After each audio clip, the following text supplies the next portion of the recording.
마태복음 26장은 예수 그리스도의 십자가 고난을 앞둔 그 결정적인 순간들을 기록합니다.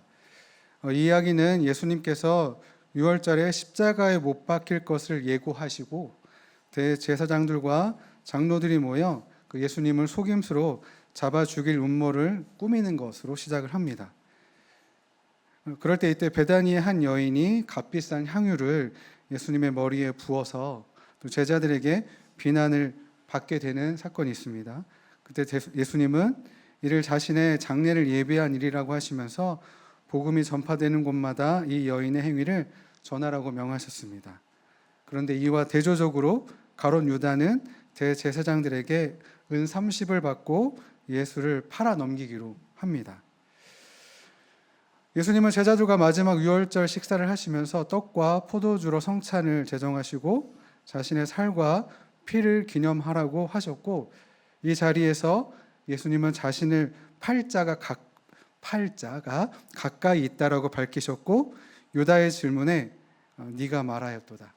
그러니까 제자들이 저는 아니지요 라고 할 때 유다도 똑같은 질문을 했거든요. 그때 예수님께서 네가 말하였도다 라고 대답하셨습니다. 이 이후에 감난산으로 이동하셔서 예수님은 제자들이 모두 자신을 버리고 흩어질 것을 예언하셨고, 그때 베드로는 모두가 다 버려도 자신은 절대 버리지 않겠다고 맹세했지만 예수님은 닭이 울기 전에 3번 부인할 것이라고 말씀하셨습니다. 이 말씀을 들은 베드로를 포함한 모든 제자들 역시 주님과 함께 죽을지언정 부인하지 않겠다고 다짐했습니다. 그러니까 이런 일이 있은 후에 오늘 우리가 읽은 이 본문, 예수님께서 겟세마네 동산에서 기도하시는 장면이 나옵니다. 이 기도가 끝나고 난 후에 대제사장들과 백성의 장로들에게 파송된 칼과 뭉치를 가지고 온 큰 무리에게 잡히시고 드디어 그 고난이 시작됩니다. 마태복음 26장은 이렇게 되는데요. 제가 볼 때 감람산에서 베드로와 제자들에게 니들이 나를 부인할 거다 라고 말씀하신 후에 가룟 유다를 비롯한 그 무리들이 현장을 덮쳐서 예수님을 잡아가도 이야기의 흐름에는 큰 지장이 없어 보이거든요. 오히려 이 겟세마네 이 동산에서 기도하셨던 예수님의 모습은 낯섭니다. 예전에 봤던 예수님의 모습이 아닙니다. 언제나 권위가 있으시고 위엄이 있으시고 어떤 공격과 도전에도 굴하지 않으셨던 당당한 모습이 아니라 나약하고 두려움에 쫓겨 있는 듯한 모습입니다. 놀라우신 하나님의 구원 사역을 이루시기 위해 덤덤히 십자가로 나가시는 그 예수님을 기대했는데 그와 반대되는 모습이 보인다면 굳이 이 내용을 기록하지 않아도 되지 않았을까라는 생각을 좀 했거든요. 그럼에도 불구하고 이 기도의 장면이 공간복음서에 모두 기록되어 있다면 예수님께서 겟세마네에서 기도하신 이 사건은 중요한 메시지를 담고 있다는 것은 분명합니다. 그래서 오늘은 제가 제 나름대로 생각한 이 겟세마네 동산에서 예수님이 기도하셨던 것이 어떤 의미가 있는가를 좀 살펴보려고 합니다.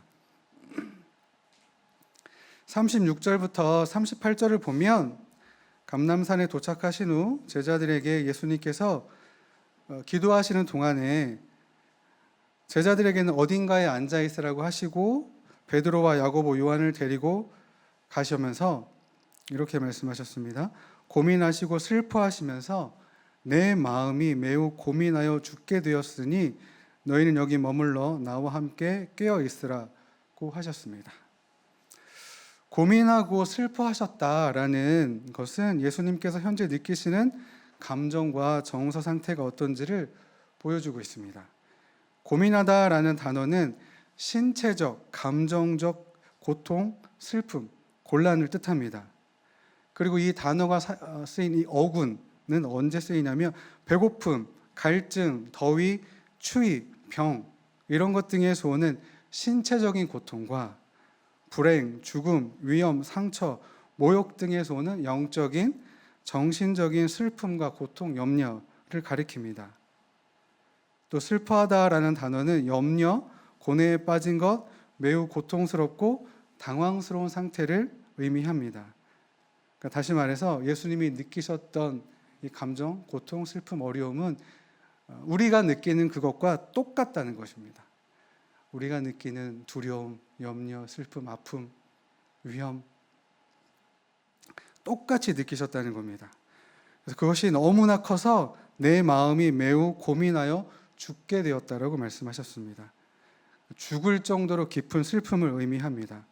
죽음이 점점 다가오는 것을 느끼시고 고민하시고 슬퍼하신 것입니다. 아주 철저한 인간적인 모습이십니다.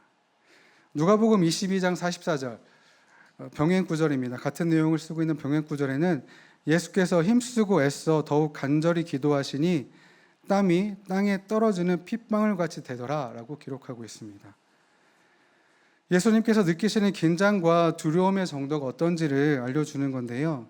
기도하실 때 땀이 핏방울 같이 떨어졌다는 것은 땀이 핏방울처럼 굵게 무겁게 떨어졌다 이런 묘사일 수도 있겠지만 실제로 극도의 긴장과 스트레스 상태에서 그 드물게 모세혈관이 터져서 땀과 함께 피가 섞여 나오는 현상이 있을 수도 있다고 합니다. 극심한 정신적 고통이 육체적인 반응으로 나타난 것입니다. 제가 여러 번 말씀드렸는데 저는 고소공포증이 있다고 제가 여러 번 말씀드렸거든요. 높은 곳에 올라가면요 온몸이 경직되고 심장 박동이 빨라지면서 식은땀이 납니다. 멘붕 상태에 빠져서 아무것도 못합니다. 한번 말씀드렸는데 이렇게 집 앞에 현관문 앞에 센서등 다는데 사다리를 타고 1m도 안 올라가는데 정말 온몸이 땀으로 흥건해서 저희 아내가 뭐 하는 거냐고 내려오라고 내가 하겠다고. 그래도 또 남자가 또 한 번 시작했습니다. 다리를 달달달달 떨면서 고친 경험이 있는데요. 극도의 공포와 이 심리적인 스트레스를 받으면요 아무것도 할 수가 없습니다. 예수님이 지금 그러신 상태입니다. 기도하실 때 베드로, 야고보, 요한을 함께 데려가셨잖아요. 어쩌면 그들에게 약간의 위로와 도움을 받고 싶은 마음이시지 않았을까라는 생각도 해봅니다. 그 정도로 예수님이 겁에 질려 있으셨습니다. 그러면 예수님이 무엇 때문에 이렇게 극심한 고통, 슬픔, 두려움, 겁에 질려 있으셨을까요? 26장 39절을 다시 보면 조금 나아가서 얼굴을 땅에 대시고 엎드려 기도하여 이르시되 내 아버지여 만일 할만하시거든 이 잔을 내게서 지나가게 하옵소서.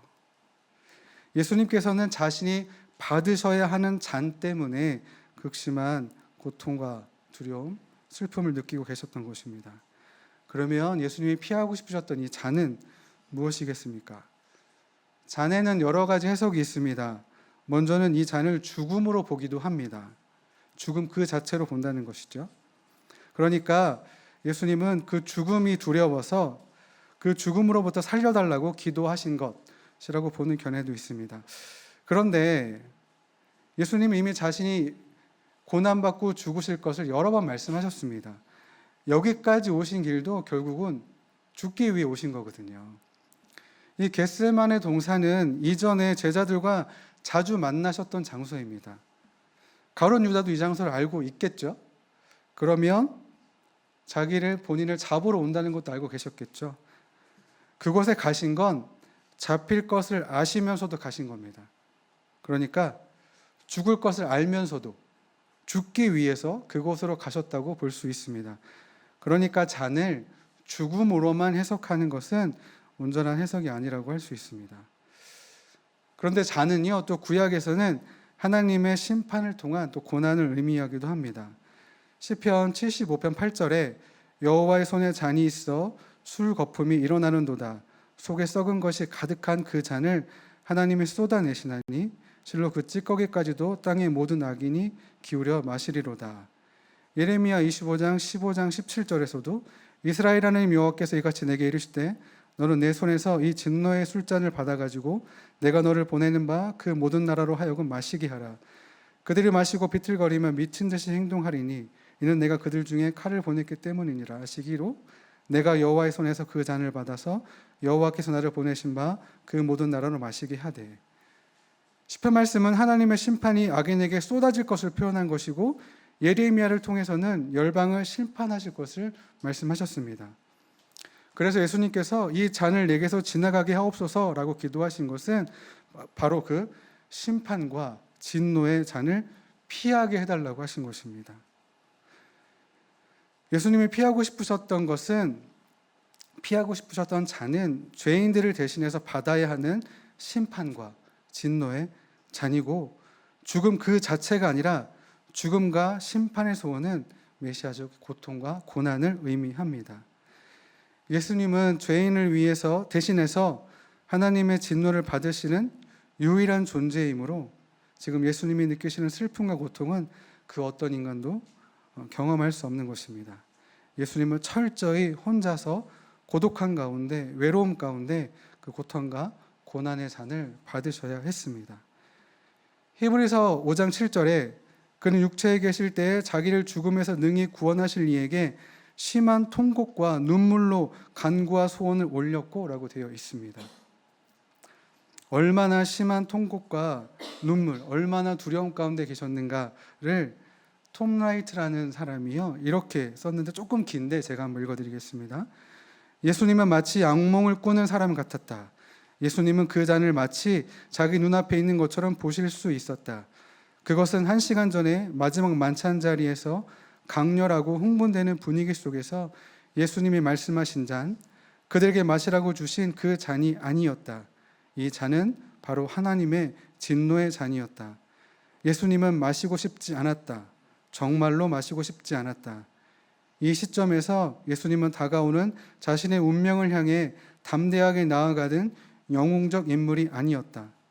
예수님은 독을 마시고는 친구들에게 자신이 훨씬 더 좋은 곳으로 가니 울지 말라던 소크라테스가 아니었다. 예수님은 말하자면 붕괴 직전의 남자였다. 예수님은 어둠을 들여다보셨고 그 세계에서 자신을 보고 있는 모든 귀신들의 웃는 얼굴을 보셨다. 예수님은 그곳을 지나가는 일만큼은 면하게 해달라고 아버지께 애원하고 또 애원하셨다. 예수님은요, 말할 수 없는 극심한 고통과 두려움과 염려 가운데 겁에 질려 있으셨습니다. 그런데 이런 사실이요, 될 수만 있다면 이 고통과 두려움을 피하게 해달라고 기도하셨던 이 예수님의 모습을 보시면서 어떤 생각이 드십니까? 하나님의 아들이시면서 그 위대한 구원 사역을 완성하기 위해 오신 분이라고 하기엔 좀 부족해 보이지 않으십니까? 이런 연약하고 초라한 모습에 좀 실망하실 수도 있지 않을까라는 생각을 좀 해보았습니다. 그런데 오히려 이 겟세마네에서의 기도는 완전한 인간이셨던 그 예수님, 그 모습을 보면서 그 예수님의 모습을 통해서 우리에게 위로와 격려를 주심을 저희가 좀 알 수 있습니다. 예수님은요, 자신의 사명을 감당하기 위해 그 마주한 고통과 이 고난에 대해서 솔직하게 반응하셨습니다. 체면이나 다른 사람들의 시선 이런 것 염두에 두지 않았고요. 두려움과 고통을 있는 그대로 표현하시면서 피하게 해달라고 간구하셨습니다. 비겁함이나 연약함이나 부족함이 아니라 정직하고 진실한 감정의 표현입니다. 이처럼 하나님의 뜻에 순종하는 길에서 느끼는 극심한 고통과 두려움은 이상한 일이 아님을 보여주셨습니다. 예수님 역시 그러셨기 때문에 그분은 우리의 모든 고통과 불안을 온전하고 완전하게 이해하실 수 있는 분이십니다. 저희도 그럴 수 있잖아요. 제가 뒤에서 예배드리다가 갑자기 그런 마음을 주셨어요. 예수님이 느끼시는 고난과 고통과 두려움은 내가 느끼는 그것과는 본질적으로 다른 것 아닌가? 그러면서 큰일 났다. 설교의 방향이 달라지겠네? 제가 이렇게 말씀드리는 것이 공감이 될까라는 생각이 들면서 큰일 났네? 라는 생각을 했는데요. 예수님이 느끼시는 이 십자가의 길로 가시면서 느끼셨던 고난과 우리가 삶에서 마주하는 고난이 본질적으로 다를 수 있지만, 하지만 우리가 느끼는 고난 때문에, 우리가 당하는 고난 때문에, 마주하는 현실 때문에 아프고 슬프고 두려운 건 똑같다는 겁니다. 네. 그 길이 믿음의 길이기 때문에, 예수님이 가시는 그 길과 나의 길이 다르기 때문에 다르다가 아니라요, 느끼는 감정은 똑같다는 것입니다. 예수님도 두려워하셨고 무서워하셨고 슬퍼하셨습니다. 그래서 히브리서 4장 15절에 새 번역입니다. 우리의 대제사장은 우리의 연약함을 동정하지 못하는 분이 아닙니다. 그는 모든 점에서 우리와 마찬가지로 시험을 받으셨지만 죄는 없으십니다. 우리와 똑같이 경험하셨습니다. 그렇기 때문에 우리를 온전하게 완전하게 이해하실 수 있습니다. 저는 이 부분이 정말 큰 위로가 됐습니다. 저와 똑같은 걸 느끼셨다는 것이요. 그런데요, 여기서 기억해야 할 것은 예수님의 신성과 인성이 혼합되거나 손상된 채 결합된 것이 아니라는 것입니다. 완전한 인간이신 예수님을 제가 지금 말씀드리고 있지만, 예수님은 완전한 하나님이셨다는 것은 변함이 없다는 것입니다. 그래서 예수님은요, 이런 고통과 슬픔, 피하고 싶은 두려움에 여기에 매몰되지 않으시고 자신의 모든 상황을 들고 하나님께 나아가서 기도하셨습니다. 시편 42편 11절에요. 내 영혼아 네가 어찌하여 낙심하며 어찌하여 내 속에서 불안해하는가. 너는 하나님께 소망을 두라. 나는 그가 나타나 도우심으로 말미암아 내 하나님을 여전히 찬송하리로다. 라고 시편 기자가 고난 가운데 하나님을 신뢰하며, 자신이 당하는 고난을 이해할 수 없는 고난 가운데에도 하나님을 신뢰하며 기도했던 것처럼, 예수님께서도 시편 기자가 기도했던 것처럼 똑같이 자신의 감정과 아픔을 하나님께 들고 나아가서 그 주님을 향해 기도하셨다는 것입니다. 39절에요. 얼굴을 땅에 대시고 엎드려 기도하셨다라고 되어 있습니다. 사람들이 예수님 앞에 나와 고개를 숙인 경우는 있는 것 같은데, 예수님께서 복음서에서요, 예수님이 그러니까 얼굴을 땅에 대셨다, 엎드리셨다라는 기록은 찾아보기 힘든 것 같습니다. 보통 유대인들은 서서 기도한다고 합니다. 그런데 이렇게 엎드려서 기도하셨던 건 예수님의 기도에 간절함이 있고요, 그분이 주님 앞에 겸손하게 헌신된 자세로 기도하셨다는 것, 이 기도가 얼마나 간절했는가를 보여준다고 합니다. 그렇게 간절한 태도로 첫 번째 하셨던 기도가 나의 원대로 마시옵고 아버지의 원대로 하옵소서였습니다. 할 수만 있다면 잔을 피하고 싶지만, 그러나 아버지의 원대로 하옵소서, 이 기도에는요, 예수님이 하셨던 이 기도의 초점은 아버지의 뜻에 순종하겠다라는 것이 담겨져 있습니다. 예수님은 극심한 고통과 두려움 때문에 그 심판을 피하고 싶다라고 하셨지만, 아버지의 원대로 되기 원한다라고 기도하시면서 내 요구가 허락되지 않는다 할지라도 하나님의 뜻을 기꺼이 받아들이겠다라고 말씀하신 것입니다. 그리고 두 번째도, 만일 잔을 마시지 않고 지나갈 수 없거든 아버지의 원대로 되기를 원하나이다. 첫 번째 기도보다 머뭇거림이 없는 것 같지만 결론적으로는 같은 기도입니다. 그리고 세 번째, 같은 말씀으로 기도하셨다라고 되어 있습니다. 한 번에 기도하면 되지 않을까? 기도 한 번이면 되지 않을까라는 생각을 했는데, 마태복음에는 예수님이 3번 기도하셨다고 기록되어 있습니다. 왜 3번씩이나 기도하셨을까요? 물론 이런 해석도 있습니다. 이런 주석도 있습니다. 이후에 나오는 베드로가 3번 부인한 것과 대조적으로 대조하기 위해서 3번 기도하셨다, 이런 내용도 있는데, 근데 저는요, 묵상하면서 이 내용을 보면서, 그리고 제가 오늘 이 말씀을 이 본문으로 잡은 이유이기도 한데요, 예수님이 끝까지 기도하셨다라는 생각이 들었습니다. 끈기 있게 끝까지. 아까와 같은, 제가 고소공포증 때문에 1m만 올라가서 바들바들 떨고 아무것도 할 수 없었던 그런 상황, 예수님도 그런 상황이셨는데 기도하셨다는 것입니다. 끝까지 기도하셨다는 겁니다. 무엇을 위해 끝까지 기도하셨냐면, 예수님은 자신이 왜 이 땅에 오셨는지 다 알고 계셨죠. 자신이 이 땅에서 하셔야 하는 일이 무엇인지 정확히 알고 계셨습니다. 그래서 지금 그 길로 나아가고 계시죠. 그런데 그 앞에 지금 마주하고 있는 이 심판과 진노의 잔을 마주한 이 상황에서 두려움과 공포와 슬픔, 겁에 들린 그 상황 가운데 이 잔을 피하고 싶다고 하셨잖아요. 정직하게.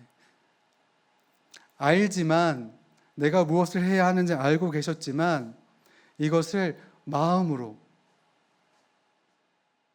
받아들이시는데 시간이 걸리셨던 것 같습니다. 이성적으로는 알고 계셨지만 감정과 이 의지로 받아들여지는데 시간이 필요하셨던 것 같습니다. 마태복음에 이렇게 짧게 기록되어 있지만 아마 수많은 기도를 하셨겠죠. 방금 말씀드린 것처럼 피할 수 없다면 다른 방법이 없을까요? 여러 가지 말씀하셨겠죠. 하지만 결국에는 자신의 뜻이 아니라 하나님의 뜻대로, 아버지의 뜻대로, 아버지의 원대로 되기 원하다이다. 짧은 구절 안에, 이 한 절 안에 예수님이 얼마나 많은 기도, 얼마나 많은 말씀, 자기 내면에서 벌어지는 수많은 이 싸움 가운데 결국에는 내 뜻, 내 의도, 내 바람이 아닌 하나님의 뜻에 순종하시기 위해 3번에 걸쳐서 기도하셨다라는 생각이 들었습니다.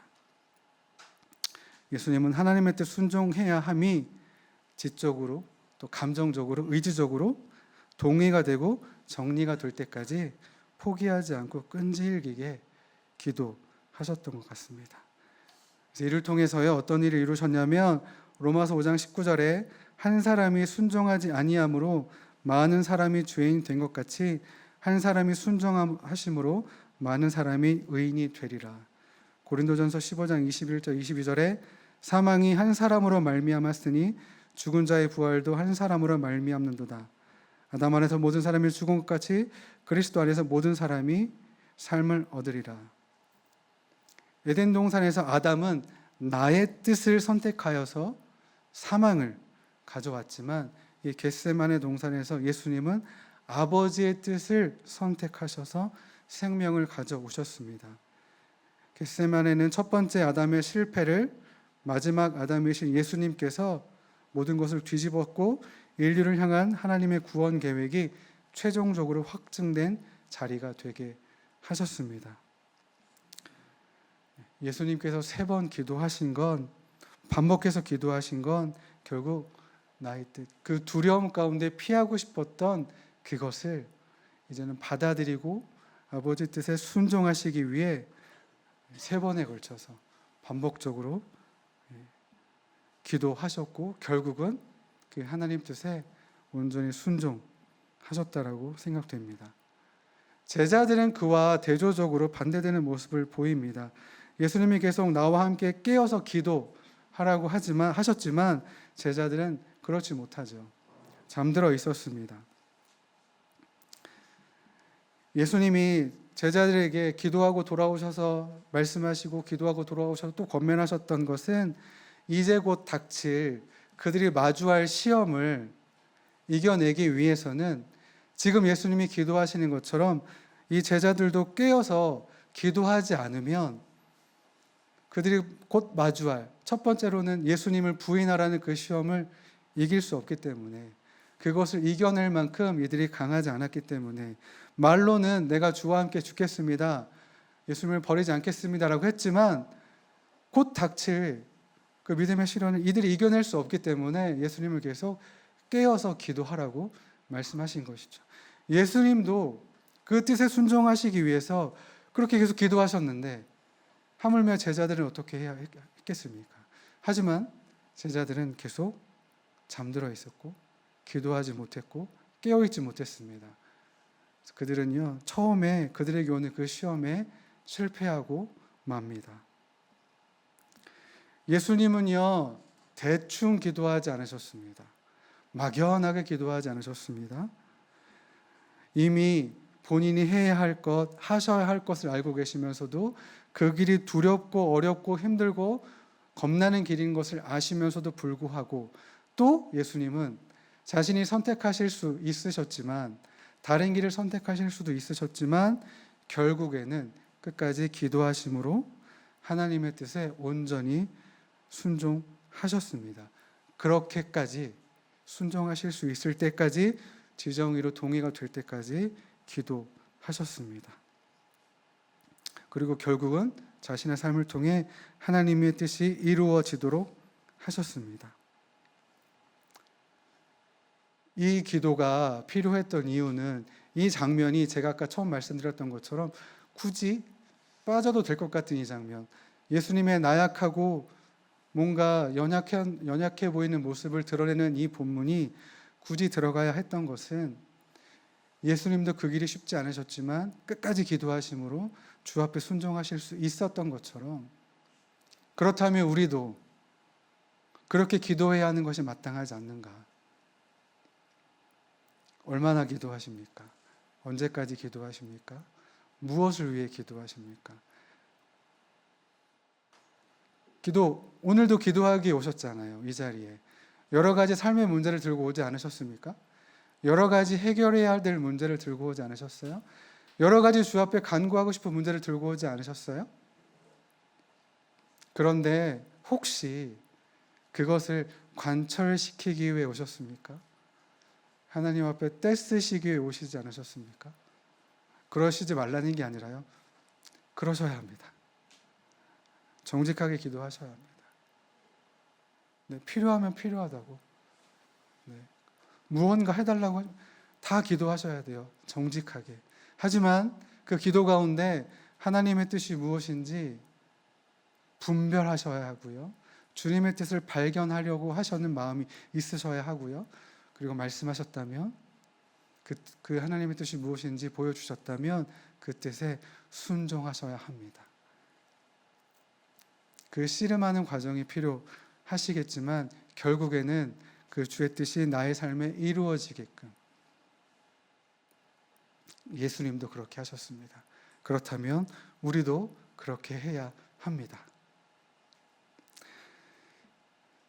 그런데 보시면 이 기도 장면에서 하나님이요, 침묵하세요. 아무 말씀도 하지 않으시거든요.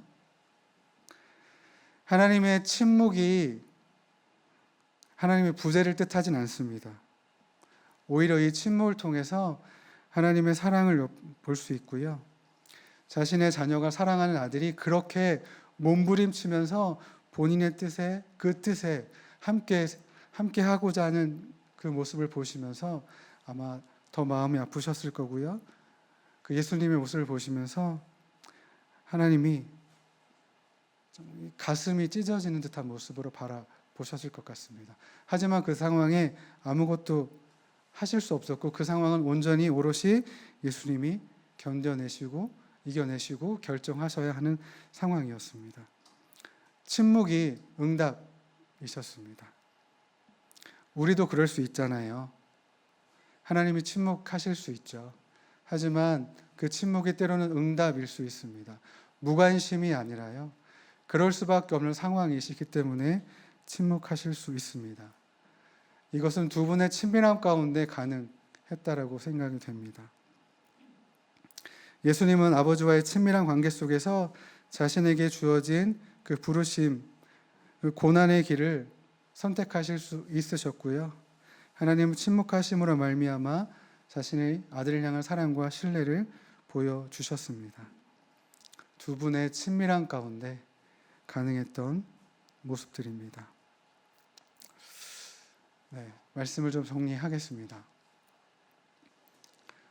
제가 설교를 준비하면서 말씀이 너무 긴 것 같아서 짧게 하려고 다른 사족을 붙이지 않고 빨리빨리 네, 여러분들의 반응은 전혀 개의치 않고 제 할 말만 한 것 같은데 제가 오늘 이 말씀을 준비하면서요 결론은 그거였습니다. 아까 말씀드렸지만 예수님도 두려움 가운데 기도하셨는데 자기가 원하는 것이 있으셨는데 그걸 선택하실 수도 있었는데 그러지 않고 하나님의 뜻을 이루시기 위해 그 뜻에 순종하시기 위해 그렇게 힘을 다해 한 번도 아니고 3번 결국은 그 하나님 뜻에 자신이 순복하실 때까지 기도하셨는데 나는 어떤가? 2분의 친밀함과 사랑 가운데 이런 기도가 가능했는데 나는 하나님과 어떤 관계 가운데 나는 예수님을 어떻게 생각하며 기도하고 있는가 좀 돌아보았습니다. 저희가 기도할 때요 미사여구 사용하지 않아도 되고요 주님 앞에 숨길 게 뭐가 있습니까? 제 마음을 숨길 필요 없잖아요. 의도는 그게 아닌데 뭔가 좀 괜찮아 보이려고 좀 이런 표현이 좀 그렇지만 영적인 것처럼 홀리해 보이려고 경건해 보이려고 그러지 않아도 되잖아요. 정직하게 내면 깊은 곳에 있는 마음을 정직하게 고백하시고 하지만 그것을 계속 주님 앞에 해달라고 이루어달라고 하시는 것보단 그럼에도 불구하고 그 안에 있는 하나님의 뜻이 무엇인지 말씀하셨다면 순종할 수 있는 믿음을 주시기를 기도하시면 어떨까요? 우리의 생각과 감정과 모든 의지가 다 동의가 될 때까지 포기하지 않고 끊임없이 주 앞에 기도하시면 어떨까요? 그 기도의 기반은 하나님과의 친밀함, 주님과의 누리는 그 친밀함 가운데 가능하다는 생각이 듭니다. 하나님과의 친밀함을 계속해서 추구하시면서 주님께 계속해서 나아가 기도하시는 모든 분들 되셨으면 좋겠습니다.